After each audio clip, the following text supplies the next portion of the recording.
Good morning and welcome to the verse of the day plus on this 22nd of January 2020. Today, the verse of the day comes from Matthew chapter 7, verses 7 and 8. Ask and it will be given to you. Seek and you will find it. Knock and the door will be open to you. For everyone who asks receives. The one who seeks finds, and the one who knocks, the door will be open. Oh, I know there's stuff around this, probably for thing, but what? You can't be given something if you don't ask. You can't find something if you don't look for it. And I'd say the door can't be open unless you knock. But if it's locked, so you can't get in somewhere unless you knock. If you want to go in somewhere, well, you can't get in rightly. If you don't go, if you don't knock on the door and go in the way that you should, you know, yeah, bad things might happen to you if you go in the wrong way. Robbers get hurt sometimes. Hopefully, a lot of times. Well, not hopefully. I don't want them to get hurt, but you know what I mean. Um,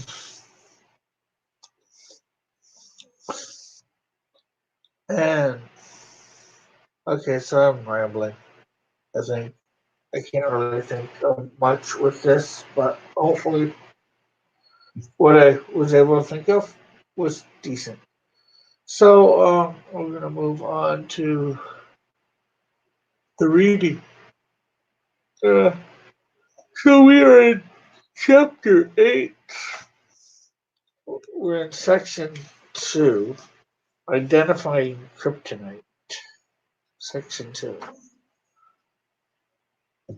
Chapter 8, a marriage covenant. Ooh.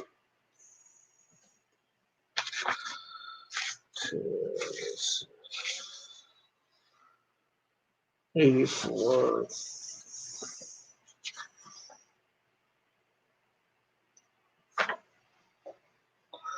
It seems for the next few chapters that we are going on a rabbit trail, but I assure you that after we establish a few important truths, we will continue to address the spiritual kryptonite that plagues the church. A typical marriage.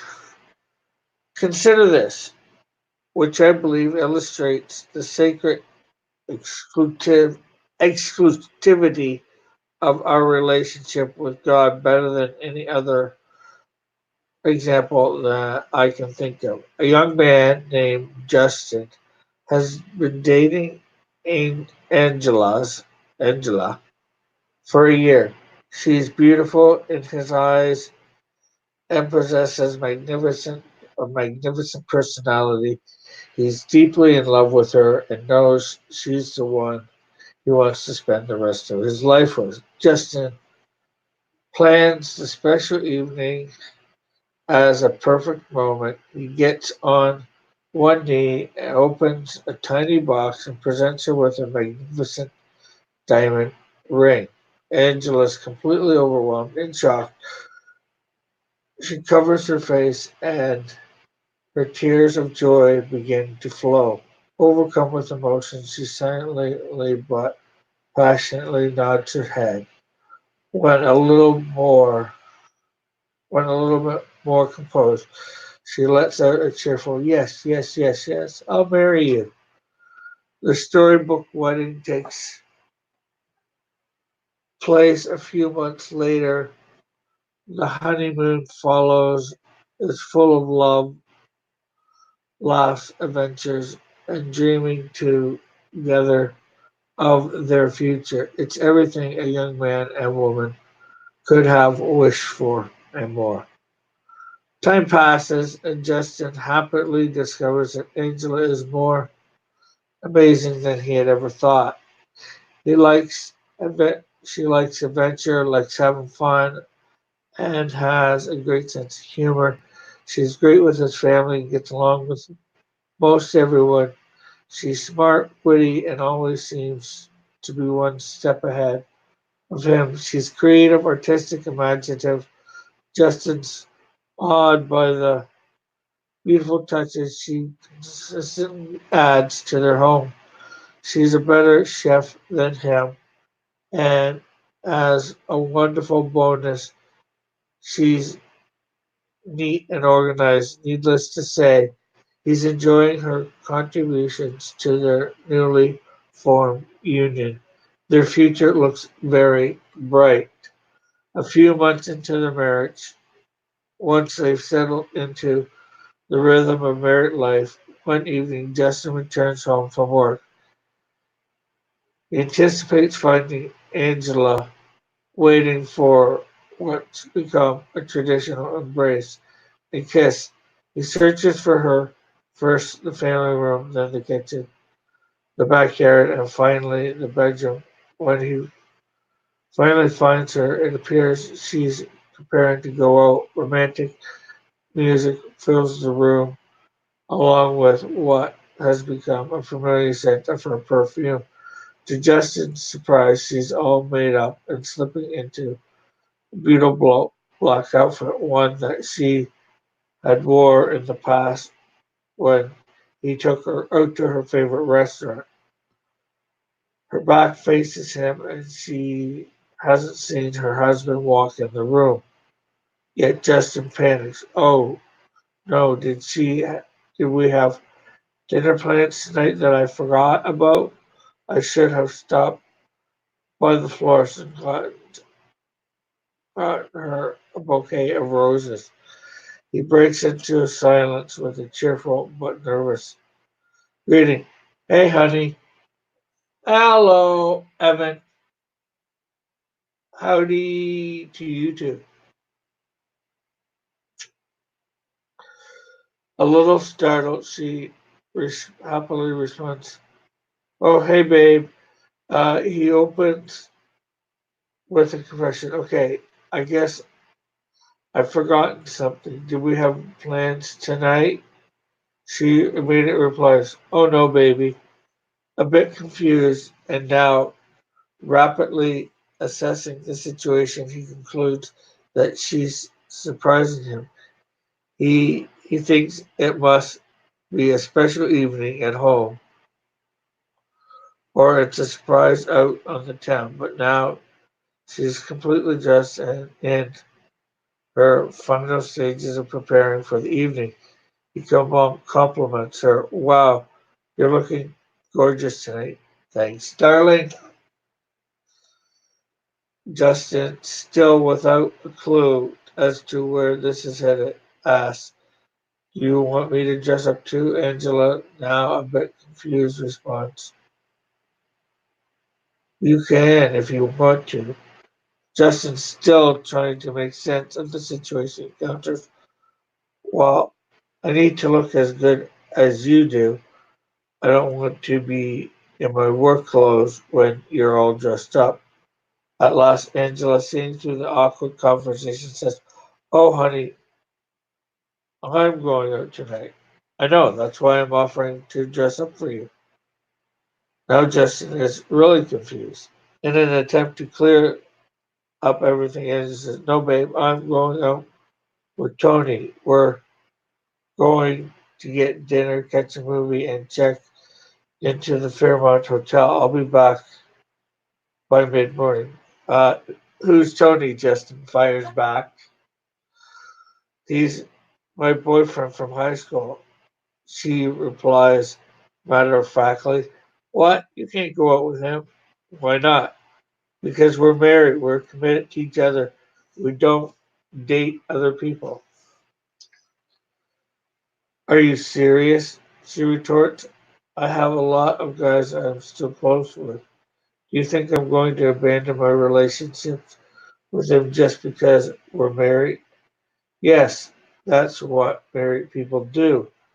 They give themselves only and completely to the one they're married to, Justin answers with hurt and anger in his voice.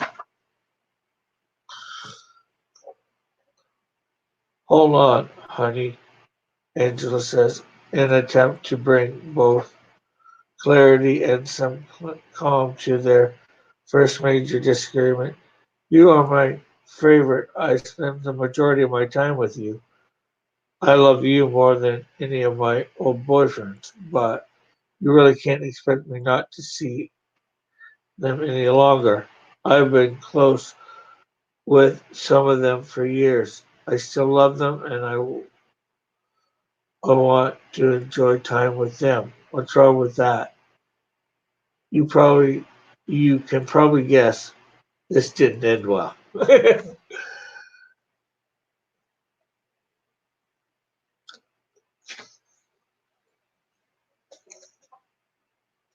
But although we haven't learned anything yet, this chapter, the next part's the comparison. How long we would go? Maybe we'll go a bit longer.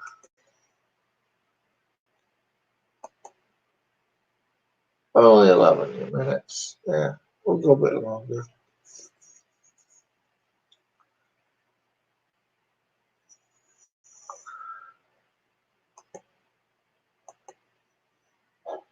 Uh, I know this story seems absurd, but in support of Angela's argument, let me ask some questions. Isn't Justin her favorite? Doesn't she love him more than all her other boyfriends? Isn't she passionate about their relationship? Doesn't she spend her majority of her time with him? Probably not, since they're, out working, or he's out working. Isn't she a great wife in so many ways? Think of it this way.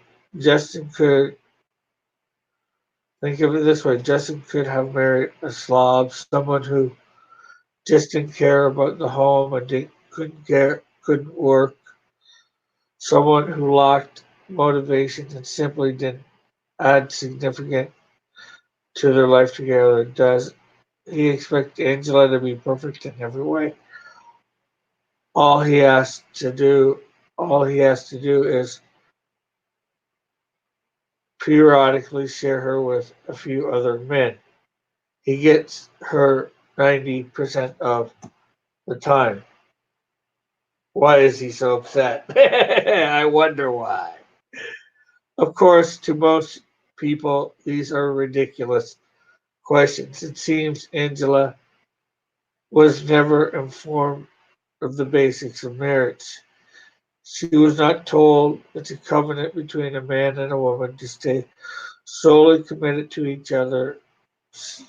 She's went into the marriage thinking one thing and just another. To Angela, her view seemed fun, beneficial, and practical. She would have had a great life at home and still enjoyed the benefits of other relationships. However, this new this view violates the covenant of holy matrimony. Let's amplify the truth in a simple way. When a woman puts on a beautiful white gown and walks down the aisle of a church in any location of marriage ceremony, she is communicating something significant. She is saying goodbye to intimate relationships with every other man. Well, of a sexual nature. You could probably have intimate, depends on how you define intimate, I guess. A special relationship, like with her father or whatever, deep feelings, but of course, nothing's going to happen in a wrong way. Uh, but Obviously, they meet in a biblical way, marriage way for a relationship. Having friends of each gender is probably all right. I would say, just as long as they're not doing anything, naughty.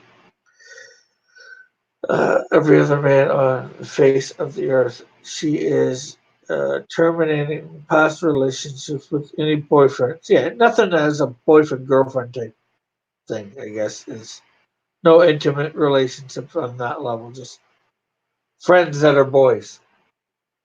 Like you'd have a friend that is a girl. Well, she would have a friend that is a girl, as well as boyfriend, as well as declaring there will not be any new relationships with any other lovers from this day forward, and the man waiting for her at the front of the aisle saying the same thing. So let's make it personal. How would you react if you ran into a situation similar to what Justin faced, or what if one the one you were planning to marry told you beforehand during the engagement period this would be their behavior once united to you? Would you still go through with the ceremony? Probably not. Not if they were going to be seeing other guys like romantically. I guess that's the best word. No, it's me and her that are the romantic couple, not me, her, and some other guy. I mean, she's probably not going through with the ceremony too. I don't think so. You brought it out. No way. Why would you? Why would you be so adamant in your response? The simple answer is that you do not want to enter into a covenant on different terms. You resist plunging your entire life to a relationship where your spouse is not fully committed. So you'd probably never marry anyone under these conditions or overlook this unacceptable behavior once married. Let's be honest. Ask and ask, we actually believe Jesus is coming back for a bride who is acting like Angela? Pause for a moment and think about it. One relationship with Our relationship with him is compared to a husband and wife. Paul says, as scripture says, a man leaves his father and mother and is joined to his wife. The two are united into one. This is a great mystery, but it is an illustration of the way Christ and the church are one. Ephesians chapter 5, verse 31 and 32. And now, where are we for time?